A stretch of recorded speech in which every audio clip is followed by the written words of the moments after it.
بسم اللہ الرحمن الرحیم۔ السلام علیکم ورحمۃ اللہ وبرکاتہ۔ یوٹیوب کے البشیر اسلامک چینل سے آپ کی بہن فرزانہ بشیر آپ سے مخاطب ہے۔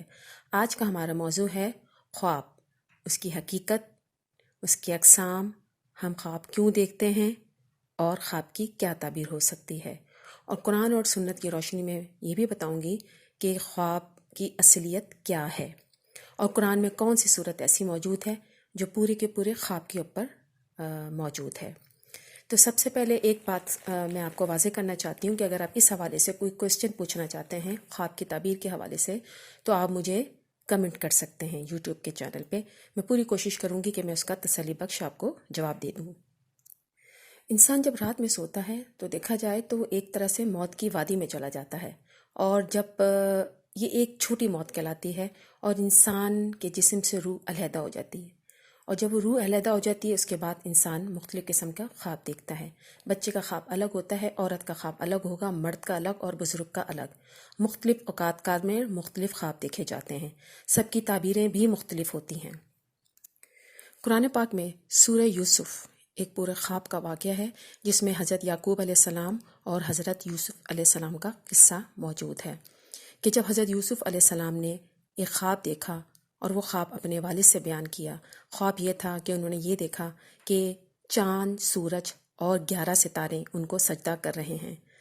بچے تھے وہ چھوٹے، جب انہوں نے جا کے اپنے والد حضرت یعقوب علیہ السلام کو یہ خواب سنایا تو وہ تھوڑے پریشان بھی ہو گئے، خوش بھی ہوئے، لیکن کہا کہ اپنے بھائیوں سے اس کا ذکر نہ کرنا، کیونکہ بھائی ستیلے تھے اور بہت نالا رہتے تھے حضرت یوسف علیہ السلام سے، کیونکہ حضرت یعقوب علیہ السلام حضرت یوسف علیہ السلام سے بہت محبت اور شفقت فرمایا کرتے تھے، اور بھائی اسی وجہ سے حضرت یوسف علیہ السلام سے حسد کیا کرتے تھے۔ اس خواب کی تعبیر حضرت یوسف علیہ السلام کو روایت کے مطابق تقریباً 40 سال کے بعد ملی کہ جب وہ بچے تھے انہوں نے وہ خواب دیکھا، اور جب وہ حاکم مصر بن گئے تو وہ خواب کی تعبیر ایسی پوری ہوئی کہ ان کے دربار میں ان کے والدین اور ان بھائیوں نے سجدہ تعظیمی ادا کیا۔ اس طرح وہ خواب جو حضرت یوسف علیہ السلام نے بچپن میں دیکھا تھا وہ جوانی کی عمر کو جا کے پورا ہوا۔ سورہ یوسف کے اندر یہ بادشاہ کا ایک خواب بھی موجود ہے جس کی تعبیر حضرت یوسف علیہ السلام نے بتائی۔ اللہ تعالیٰ نے حضرت یوسف علیہ السلام کو خواب کی تعبیر کا علم عطا فرمایا تھا، اور اسی طرح سورہ یوسف کے اندر ایک اور تعبیر موجود ہے جو جیل کے 2 قیدیوں نے حضرت یوسف علیہ السلام کو بتائی، اور حضرت یوسف علیہ السلام نے اس خواب کی تعبیر بتائی۔ رسول پاک صلی اللہ علیہ وآلہ وسلم کے مطابق خواب 3 قسم کے ہوتے ہیں۔ اچھا خواب اللہ تعالیٰ کی طرف سے ہوتا ہے، اور جب اچھا خواب انسان دیکھتا ہے تو اس کو خوشی اور مسرت ہوتی ہے، اور جب وہ اٹھتا ہے تو وہ بہت شادمان ہوتا ہے۔ اور دوسرا خواب جو ہوتا ہے وہ ہے شیطان کی طرف سے، جو برا اس کی علامات ہوتی ہے، یعنی کہ جب انسان اٹھتا ہے وہ خوف زدہ ہوتا ہے، ڈرا ہوا ہوتا ہے۔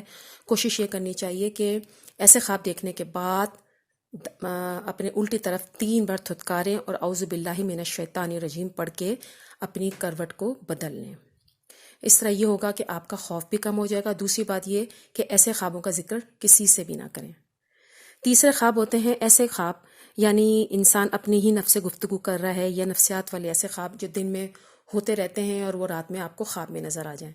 یعنی کہ اگر دن آپ کا اچھا ہے تو خواب بھی عموماً اچھے ہی نظر آتے ہیں، اور اگر دن برا گزرا ہے، کسی پریشانی کی حالت میں گزرا ہے تو خواب بھی برے نظر آتے ہیں۔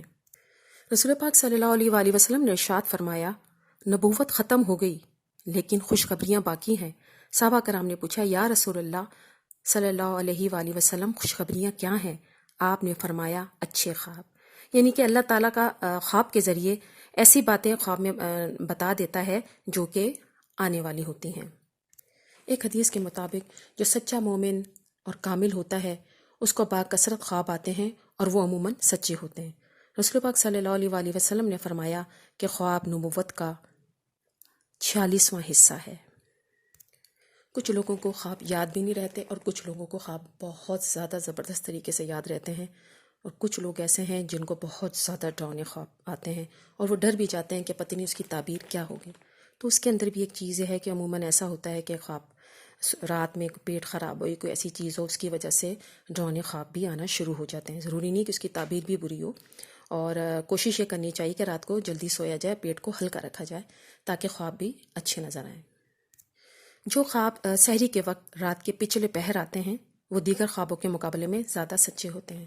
رسول پاک صلی اللہ علیہ وآلہ وسلم کی عادت مبارکہ تھی کہ فجر کی نماز کے بعد صحابہ کرام سے پوچھا کرتے تھے کیا تم میں سے کسی نے کوئی خواب دیکھا ہے؟ صحابہ کرام اپنا خواب بیان کرتے تو رسول پاک صلی اللہ علیہ وآلہ وسلم ان کی تعبیر بیان فرما دیتے۔ اور کبھی ایسا ہوتا کہ اگر صحابہ کرام اپنا خواب نہیں بیان کرتے تو رسول پاک صلی اللہ علیہ وآلہ وسلم اپنا خواب بیان کرتے اور اس کی تعبیر بیان فرما دیا کرتے تھے۔ قرآن پاک میں حضرت ابراہیم علیہ السلام کا خواب کا واقعہ بھی موجود ہے کہ جب حضرت ابراہیم علیہ السلام نے خواب میں دیکھا کہ وہ اپنے فرزند حضرت اسماعیل علیہ السلام کو ذبح کر رہے ہیں تو انہوں نے حقیقت میں یہ کام کرنا چاہا تو اللہ تعالیٰ نے یہ آیت اتاری، اے ابراہیم بے شک تم نے اپنا خواب سچا کر دکھایا ہے اور ہم اپنے نیک بندے کو ایسے ہی اجر دیتے ہیں۔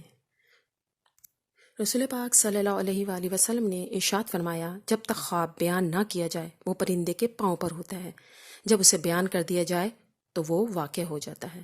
تو اپنا خواب ہر جگہ نہیں بیان کرنا چاہیے، کوئی صاحب علم ہو اس کے سامنے بیان کریں، برا خواب تو خیر بتانا ہی نہیں چاہیے، اور اچھا خواب بھی کسی صاحب علم سے اس کی تعبیر لیں تاکہ اس کی اچھی علامات آپ کی آئندہ آنے والی زندگی پر اثر انداز ہوں۔ علم تعبیر کے 6 مشہور امام گزرے ہیں جن پر ان کی کتابیں موجود ہیں۔ ان میں حضرت امام محمد بن سیرین علیہ السلام، حضرت دانیال علیہ السلام، حضرت امام جعفر صادق رضی اللہ تعالیٰ عنہ، حضرت امام ابراہیم کرمانی علیہ السلام، حضرت امام اسماعیل علیہ السلام، حضرت امام جابر مغربی علیہ السلام۔ لیکن ان میں حضرت امام سیرین بلحاظ شہرت علم تعبیر کے آسمان کے آفتاب ہیں۔ عموماً لوگ اس طرح کے ڈراؤنے خواب دیکھتے ہیں جس کے اندر چھپکلی نظر آ رہی ہے، سانپ نظر آ رہے ہیں یا کوئی بچھو نظر آ رہا ہے تو وہ ڈر جاتے ہیں کہ خدا نخواستہ کوئی جادو کے اثرات نہ ہوں۔ ضروری نہیں ہے کہ اس طرح کے جو آپ کو خواب نظر آ رہے ہیں اس میں سب جادو کے اثرات ہوں۔ تو جب بھی اس طرح کے خواب نظر آئیں تو میں نے آپ کو بتایا کہ رات کو آپ کو کیا پڑھنا ہے، اپنی کروٹ بدل لینی ہے اور اس خواب کا کسی سے ذکر نہیں کرنا ہے۔ دوسری اہم بات کہ اچھے خواب بھی لوگوں کے سامنے بیان نہ کریں۔ ہوتا یہ ہے کہ ان میں بہت سارے ایسے بھی ہوتے ہیں جو حاسد ہوتے ہیں، جو آپ سے حسد کر رہے ہیں، تو اگر آپ اچھا خواب بیان کریں گے حسد کی وجہ سے اس کے برے اثرات اس پر آتے ہیں۔ کوشش یہ کرنی چاہیے کہ اچھے خواب اہل علم کو بتائیں تاکہ آپ صحیح اور مستند تعبیر حاصل کر سکیں۔ مشاہدے میں یہ بات بھی آئی ہے کہ کچھ لوگوں کے خواب ایسے ہوتے ہیں جو جلدی سچ ثابت ہو جاتے ہیں اور کچھ لوگوں کو بڑا وقت لگتا ہے اور کچھ لوگوں کو ملتا ہی نہیں ہے۔ تو ایسے لوگوں کو صبر کا مظاہرہ کرنا چاہیے کیونکہ یہ تو اللہ تعالیٰ کی طرف سے، انسان کا اس میں کوئی دوش نہیں ہے۔ اگر جن کو خواب سچے آ رہے ہیں اور ان کی زندگی میں واقع ہو رہے ہیں تو میں ان کو خوش نصیب لوگ کہوں گی کہ ان کو اپنی زندگی کے اندر ہی خواب میں وہ اشارے مل گئے جو اللہ تعالیٰ نے ان کو عطا فرمائے، کیونکہ میں نے آپ کو پہلے بھی بتایا کہ اچھا خواب اللہ تعالیٰ کی طرف سے ہوتا ہے اور یہ خوشی اور شادمان کا باعث انسان کے لیے بنتا ہے۔ وہ خوشی محسوس کرتا ہے، مسرت محسوس کرتا ہے کیونکہ وہ اللہ تعالیٰ نے اس کو یہ خواب دکھایا ہوتا ہے۔ اور برا خواب جو ہوتا ہے وہ انسان کے لیے ڈر کا باعث بن جاتا ہے، خوف زدہ ہوتا ہے، اور بتانے کے قابل بھی وہ خواب کسی کو نہیں ہوتا، کیونکہ اگر وہ خواب بتاتا ہے تو لوگ بھی اس کا پھر مذاق اڑاتے ہیں، دیکھو یہ خواب میں کیا دیکھ رہا ہے، عجیب عجیب چیزیں دیکھ رہے ہیں۔ تو پہلی بات تو یہ برا خواب بھی نہ بتائیں اور اچھا خواب بھی ہر کسی کو نہ بتائیں کہ حسد کا شکار ہو جائیں آپ۔ میری آنے والی چند ویڈیوز انشاءاللہ تعالیٰ خواب کی تعبیر کے حوالے سے ہوں گی، آپ اسے ضرور سنیے گا۔ آخر میں اس دعا کے ساتھ میں آپ سے اجازت چاہتی ہوں، اے ہمارے رب ہم سے جو بھول ہو گئی ہو یا کوئی خطا ہو گئی ہو تو ہمیں نہ پکڑنا۔ اے ہمارے رب ہم پر وہ بوجھ نہ ڈال جو ہم سے پہلے لوگوں پہ ڈالا تھا۔ اے ہمارے رب ہم پر وہ بوجھ نہ ڈال جس کو اٹھانے کی ہم میں طاقت نہ ہو۔